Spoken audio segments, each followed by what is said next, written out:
Hi Chaitan గారు. Hello madam. జీలకర్రతో weight loss అవ్వచ్చా? ఇది సాధ్యమేనా? ఎవరైనా ఒక్క జీలకర్రతో వెయిట్ లాస్ అవుతారా?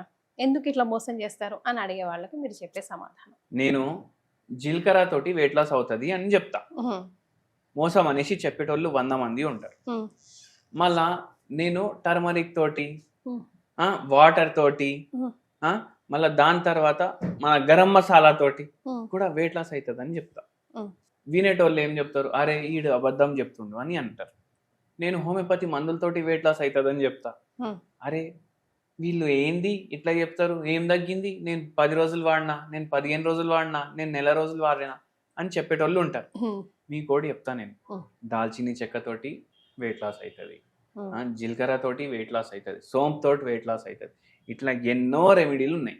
కానీ ఏందంటే ఓన్లీ కొత్తిమీరలు, పుదీనాలు, జీలకర్రలు, దాల్చిని ఇవి తినేసి ఎవ్వరికి వెయిట్ లాస్ కాదు. అవునా కాదా?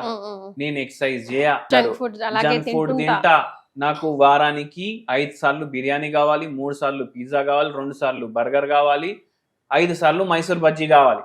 ఇట్లా ఉంటే ఎవ్వరికి వెయిట్ లాస్ కాదు. మళ్ళా నాకు నడవడానికి టైమే ఉండదు అని చెప్పేటోళ్ళు కూడా ఉంటారు. అరే నాకు ఎంత పని, నాకు చెమటలు వస్తే అది తుడుచుకోవడానికి కూడా టైం లేదు అని చెప్పేటోళ్ళు కూడా ఉంటారు. మళ్ళీ వాళ్ళకు వెయిట్ లాస్ ఎట్లా అవుతుంది? ఓన్లీ జీలకర్ర తాగి మీరు చెప్పండి. ఇప్పుడు బండి ఉంది, దాంట్లో పెట్రోల్ నింపేసి పెట్టినాం, బండి నడుస్తేనే ఆ పెట్రోల్ కాలుతుంది కదా, అవునా కదా? బండి నడవకపోతే ఆ పెట్రోల్ ఖతం అవ్వాలంటే ఎట్లా ఖతం అవుతుంది? కాదు, పెట్రోల్ పైప్ కిందికి వెళ్ళి తీస్తే ఫ్లో అయిపోతుంది అని చెప్పేటోళ్ళు ఉంటారు. కానీ బండి నడవకపోతే పెట్రోల్ మీరు అట్లా ఖతం చేస్తే దాని అర్థం ఏంది? ఏదో మీరు ప్రొసీజర్ చేయించుకున్నారు, లైపోసక్షన్ చేయించుకున్నారు, ఇట్లా చేసి మీరు వెయిట్ తగ్గించుకుంటారు. మళ్ళీ దానికి ఏదో ఎఫెక్ట్ అవుతుంది కదా. మీరు గూగుల్ చేసి చూసుకోండి, మన ఫేమస్ ఒక సినిమా యాక్టర్ కి చాలా ప్రాబ్లం అయింది లైపోసక్షన్ చేయించుకొని. ఏదన్నా చేస్తే వితౌట్ సైడ్ ఎఫెక్ట్ చేసుకోవాలనుకోండి, మీరు హోమియోపతి మందులు వాడుతూ నేను చెప్పిన సింపుల్ టిప్స్ ఫాలో చేయండి. మరి ఇప్పుడు జీలకర్రతో ఏం చేయాలంటారు? ఏం చేయాలి నేను చెప్తా. ఇప్పుడు మీరు ఏం చేయాలంటే షాయి జీరా ఉంటుంది. షాయి జీరా అంటే కూడా ఒక టైప్ ఆఫ్ జీలకర్ర. అది మీరు అది 2 చెంచాలు తీసుకోవాలి, 1 చెంచా సోంపు తీసుకోవాలి. ఇవి 2 మీరు బాయిల్ చేయాలి. 2 బాయిల్ చేస్తే ఇది జీరా టీ లాగా రెడీ అవుతుంది. జీరా ప్లస్ సోంపు టీ కూడా చెప్పొచ్చు, ఓన్లీ జీరా వేసుకున్నారు అనుకోండి జీరా టీ అనేసి కూడా చెప్తారు. ఇది ఫిల్టర్ చేసుకోండి. ఇది డైలీ ఈవినింగ్ మీరు తాగండి. 5:30, 6 o'clock తాగినరు అనుకోండి, దాని అరగంట తర్వాత మీరు డిన్నర్ చేసుకోవాలి. ఇది ఏం చేస్తుంది? మన గట్ హెల్త్ కి మంచిగా చేస్తుంది. మళ్ళీ దాని తర్వాత మెటబాలిజం పెంచుతుంది మన బాడీలో. మళ్ళీ దాని తర్వాత ఇన్ఫ్లమేషన్ తగ్గిస్తుంది, అందుకే వెయిట్ తగ్గుతుంది. ఇప్పుడు థైరాయిడ్ కూడా ఉంది అనుకోండి, థైరాయిడ్ లేదు, బీపీ లేదు, షుగర్ లేదు, జీలకర్ర 2 చెంచాలు మీరు వాటర్ లో బాయిల్ చేసి అది చానాయించుకొని తాగితే మనకు వెయిట్ తగ్గుతుంది అంటున్నాను. థైరాయిడ్ కూడా ఉందనుకోండి, దీంట్లో 1 చెంచా సోంపు కూడా యాడ్ చేయండి. జరా ఎఫెక్ట్ ఇంకా మంచిగా ఉంటది. డైలీ ఈవినింగ్ తీసుకోండి. మళ్ళీ ఇది తీసుకున్నాక ఒక ½ an hour తర్వాత డిన్నర్ తినేసేయండి. ఇంకోటి గుర్తు పెట్టుకోండి, ప్రతి వీడియోలో చెప్తాను నేను, మీకు ఎంత తినాలనిపిస్తే దానికి సగం తినండి, ఏం తినాలనిపిస్తే అది తినండి. ఏం తినాలనిపిస్తే అది తినండి, ఎంత తినాలనిపిస్తే అందులో హాఫ్ తినండి, సగం. దీని అర్థం ఏంది?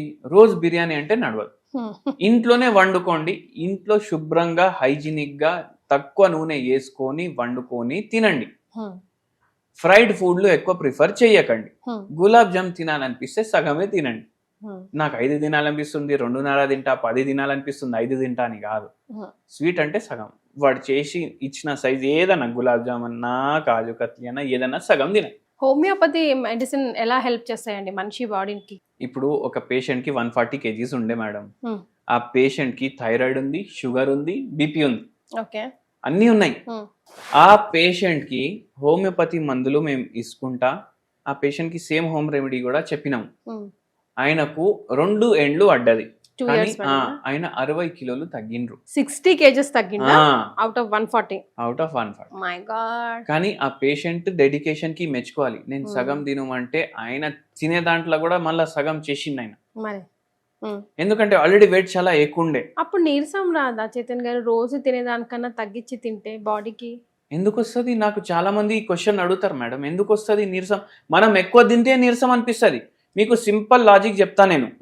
మీరు ఒక్క చూడండి, లంచ్ చేయలేదు అనుకోండి టైంకి, మీకు యాక్టివ్ అనిపిస్తుంది కొద్దిసేపు అయిపోతే. కాదు చైతన్ గారు, ఇప్పుడు మనకి బాడీకి అందాల్సిన ప్రోటీన్స్, వైటమిన్స్, మినరల్స్ అవన్నీ, క్యాలరీస్ అవన్నీ అందాలి కదా. ఇప్పుడు మనిషి లావు ఎందుకున్నాడు? అన్ని ఉన్నాయి కదా మన దగ్గర. ఎక్సెస్ ఉన్నాయి కాబట్టి. ఇప్పుడు లంచ్ మీరు తినలేదు అనుకోండి ఒక్కరోజు, మీకు యాక్టివ్ గానే ఉంటుంది. నార్మల్ గా మార్నింగ్ నుంచి మూడ్ ఎట్లా ఉంది అట్లనే కంటిన్యూ అవుతుంది. మీరు లంచ్ తిన్నారనుకోండి, అప్పుడు మీకు నీరసం అనిపించదా? కొంచెంసేపు పవర్ నాప్ వేయాలనిపిస్తుంది. అరే మంచిగా పడుకోవాలి, ఏసీ మంచిగా 21, 22 మీద ఉంది, కప్పుకొని మంచిగా పడుకోవాలని అనిపిస్తుంది. కానీ అదే రోజు మీరు స్కిప్ చేసి చూడండి, మీరు ఇంకా లంచ్ లేదంటే ఇవాళ స్కిప్ చేసి చూడండి మీరు ఎంత యాక్టివ్గా అనిపిస్తుంది అనేసి. అయితే ఏంటంటే మన బాడీలో అన్నీ ఉన్నాయి, అది ఇప్పుడు బర్న్ అవ్వాలనేసి మనం ఏం చేస్తున్నాం, తక్కువ తింటున్నాం. మరి మళ్ళీ ఎంత బర్న్ చేసుకోవాలో అంత బర్న్ చేసుకున్న తర్వాత మీరు కొద్దిగా పెంచండి క్వాంటిటీ. ఓకే, ఉదాహరణకి మార్నింగ్ 2 ఇడ్లీలు తింటున్నారు, 4 తినాలనిపిస్తే 2 తింటున్నారు. ఇప్పుడు 2 తిన్నాక మీకు ఎంత వెయిట్ లాస్ చేసుకోవాలంత చేసుకున్నారు అనుకోండి, 2.5 ఇడ్లీలు తిని చూడండి స్టాగ్నెంట్ గా ఉంటుందా లేదా. రైట్, స్టాగ్నెంట్ గా ఉంటే అది కంటిన్యూ చేయండి అట్లా. సో వెయిట్ లాస్ కి కూడా హోమియోపతి చాలా హెల్ప్ఫుల్ చేస్తుంది. ఈ పేషెంట్ కి వెయిట్ లాస్ కూడా అయింది, థైరాయిడ్ కూడా తగ్గింది, షుగర్ కూడా తగ్గింది, వెయిట్ కూడా తగ్గింది. ఇది మిత్ కాదా? వెయిట్ తగ్గితే అన్ని రోగాలు ఆటోమేటిక్ గా కంట్రోల్లోకి వస్తాయి? మిత్ కాదు, అది ఫ్యాక్ట్. అది ఎందుకంటే వెయిట్ తగ్గితే షుగర్ కంట్రోల్లో వస్తుంది, బీపీ కంట్రోల్లో వస్తుంది. 100% అది మిత్ కాదంటారు అయితే. కాదు. Right, thank you so much. Thank you అండి.